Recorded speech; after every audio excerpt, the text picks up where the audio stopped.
여러분 안녕하세요. 전산회계 운용사 상급 실기편입니다. 실기시험 제5회 모의 문제 중 네 번째 장부조회에 대한 문제를 풀어보도록 하겠습니다. 장부조회의 출제 범위는 각종 회계장부와 재무제표입니다. 그런데 합계잔액 시산표라는 것은 합계금액과 잔액을 함께 나오는 거죠. 그래서 각 계정별로 잔액이 얼마나 남았는지 이런 거 조회할 때 가장 좋고요. 1월계표는 어느 기간을 봤을 때 1월부터 6월까지 잔액이 얼마입니까? 라고 물어봤을 땐 합계잔액 시산표가 보기가 좋겠지만 3월부터 5월 이렇게 일정 기간을 잘라서 볼 때는 1월계표가 또 보기가 좋거든요. 그렇기 때문에 그럴 때 사용하면 좋을 것 같고, 거래처 원장 같은 경우는 그렇죠. 해당 거래처에게 외상으로 회수한 금액은 얼마이고 또 지급한 금액 아니면 발생된 금액, 잔액, 즉 거래처와 관련된 모든 장부를 열어볼 수 있는 곳이 거래처 원장이 됩니다. 현금 출납장은 현금의 입금과 출금, 그리고 현금 잔액 알아볼 때 보실 수 있고요. KIFRS 재무상태표의 문제가 한 문제 정도 출제가 되고요.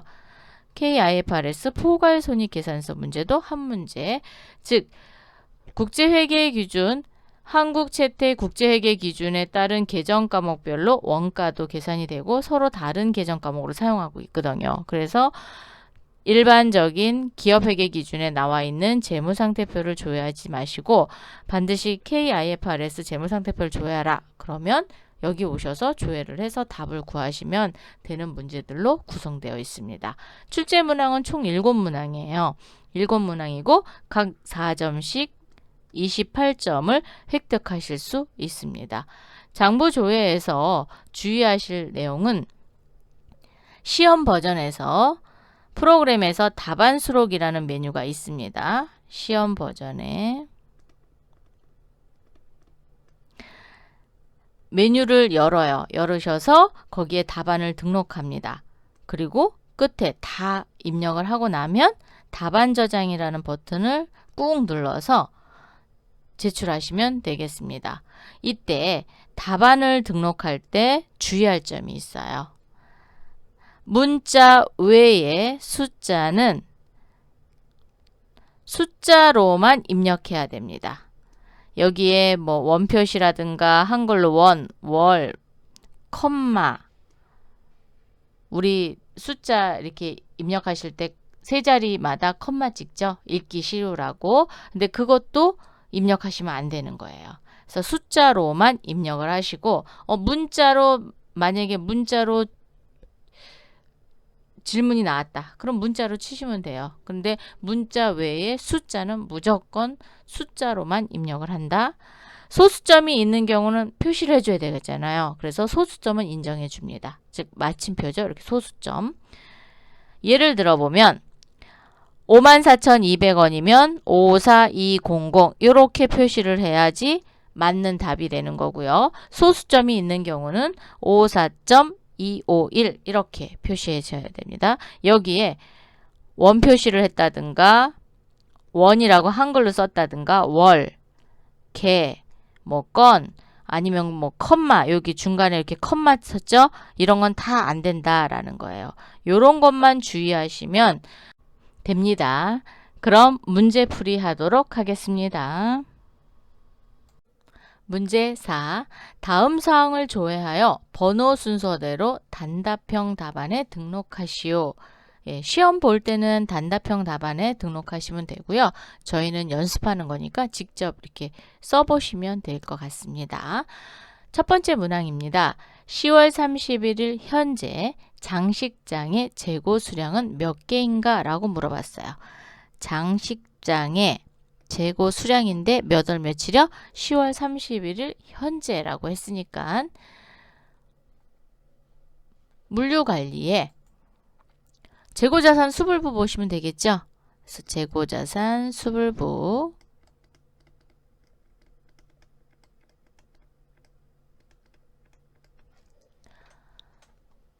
재고관리에 재고자산 수불부 클릭하셔서 1월부터 10월까지만 열으면 됩니다. 그리고 장식장이니까 품목 코드를 장식장을 선택하셔서 하셔도 되고요. 아니면 바 하고 엔터 하셔서 장식장에 커져 갖다 놓고 보시면 되고요. 그래서 재고 수량을 물어봤으니까 2760개네요. 그러면 답은 어떻게 써야 돼요? 그렇죠. 2760 입력할 때는 이렇게 입력하고 쓸 때는 뭐 컴마 쓰셔도 되고요. 네. 이렇게 해서 2760입니다. 두 번째 문항입니다. 1월 1일부터 10월 30일까지 외상 매출금 회수액은 얼마입니까? 물어봤어요. 자, 1월 1일부터 10월 30일까지고요. 외상 매출금 회수액, 원래 외상 매출금은 채권이죠. 채권이기 때문에 발생할 때 차변에 생겨요. 그럼 받으면, 그렇죠. 대변으로 가죠. 그래서 대변 금액을 확인하시면 되겠습니다. 대변 금액. 그럼 1월 1일부터 10월 30일까지라고 얘기했으니까 그렇죠. 합계잔액시산표 열어보셔도 될 것 같고요. 아니면 계정별 원장, 합계잔액시산표, 1월계표 뭐 여러 개 중에 하나 열어서 보시면 되겠습니다. 저는 합계잔액시산표로 보겠습니다. 회계 모듈에 합계잔액시산표 10월 30으로 열으셔야 돼요. 31일로 열으시면 안 됩니다. 30. 왜냐하면 문제에서 30이라 그랬으니까. 외상 매출금의 회수액을 물어봤으니까 대변 금액인 1,880만 원이 되겠습니다. 1,880만 원이 답입니다. 그럼 발생된 금액은 얼마입니까? 라고 물어보면은 1억 3,690만 원이고요. 잔액은 1억 1,810만 원이 되겠습니다. 세 번째 문항입니다. 1월부터 6월까지 상품 매출액이 가장 많은 달은 몇 월인가요? 라고 물어봤습니다. 1월부터 6월을 한눈에 비교할 수 있는 곳이 있어요. 그렇죠. 총계정 원장입니다. 총계정 원장. 총계정 원장 한번 열어볼까요? 회계 모듈에 전표 입력장부의 총계정 원장 여기입니다. 상품 매출액이니까 도움표 열어서 상품 매출이라고 쳐보세요. 401번이네요. 엔터. 1월부터 6월까지만 비교하셔야 돼요. 가장 많은 달은 5월이네요. 그러면 답을 어떻게 써야 돼요? 5. 이렇게 입력하시면 되고 쓸 때는 뭐 5월 이렇게 쓰셔도 되겠습니다. 네 번째 문항입니다. 1월부터 6월까지 현금의 지출 총액은 얼마입니까? 라고 물어봤어요. 자, 1월부터 6월까지예요. 그러면 합계잔액시산표를 보셔도 되고 1월계표를 보셔도 되고 현금 출납장을 보셔도 됩니다. 저는 1월부터니까 합계잔액시산표로 보도록 하겠습니다. 회계 모듈에 합계잔액시산표 6월까지니까 6월 30으로 보시면 됩니다. 6월달은 30일까지밖에 없어요. 현금 지출액을 물어봤으니까 현금의 대변 금액이죠. 1,947만 원입니다. 1,947만 원. 지출은 대변 금액을 본다.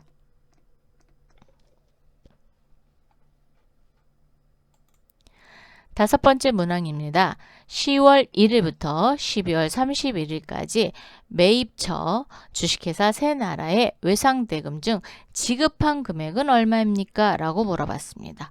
10월 1일부터 12월 31일까지 매입처 외상대금 중 지급한 금액. 그럼 매입처에 외상대금 지급한 거는 그렇죠. 외상매입금이죠. 외상매입금의 지급한 금액이니까 차변 금액을 열어보시면 될 것 같습니다. 그런데 10월부터 12월이에요. 그러면 전체 메뉴 클릭하셔서 1월계표가 가장 좋을 것 같습니다.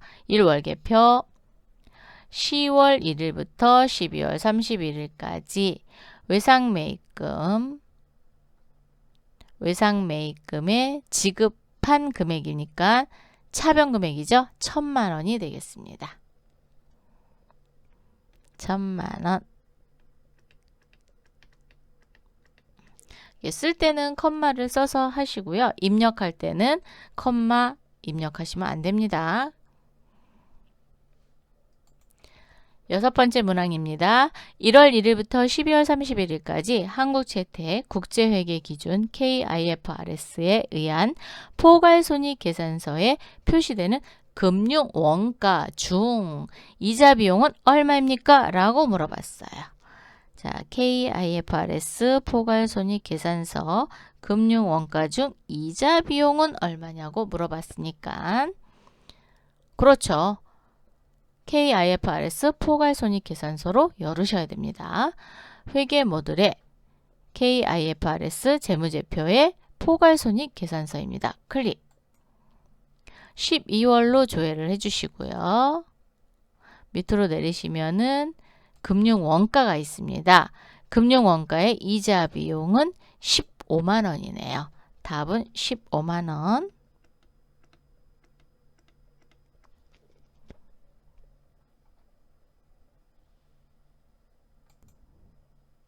일곱 번째 문항입니다. 12월 31일 현재 한국채택 국제회계 기준 KIFRS에 의한 재무상태표에 표시되는 유형 자산 중 비품의 장부가액은 얼마인가? 라고 물어봤어요. 자, 장부가액 어떻게 구하죠? 비품의 취득원가, 취득가액이라고도 얘기하고요. 감가상각 누계액을 뺀 게 장부가액이에요. 자, 그러면 회계 모듈에 오셔서 KIFRS 재무제표의 재무상태표를 클릭해 주세요. 12월. 자, 차익이 뜨는 거는 마감을 손익계산서, 이익잉여금 처분계산서에서 전표 추가하면은 에러가 뜨지 않습니다. 12월 조회했는데 유형자산 중 비품이라 했어요. 유형자산 중 비품 취득원가에서 감가상각 누계액을 뺀 1,548만 원이 장부가격입니다. 이 금액이 장부가격이에요.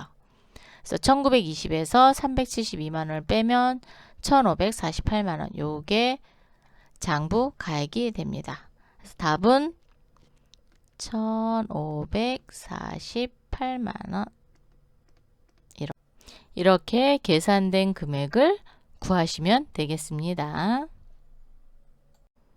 이렇게 해서 이번 시간에는 제5회 모의 문제 중 장부조회 7문항을 모두 풀어봤습니다. 다음 시간에 또 만나요. 감사합니다.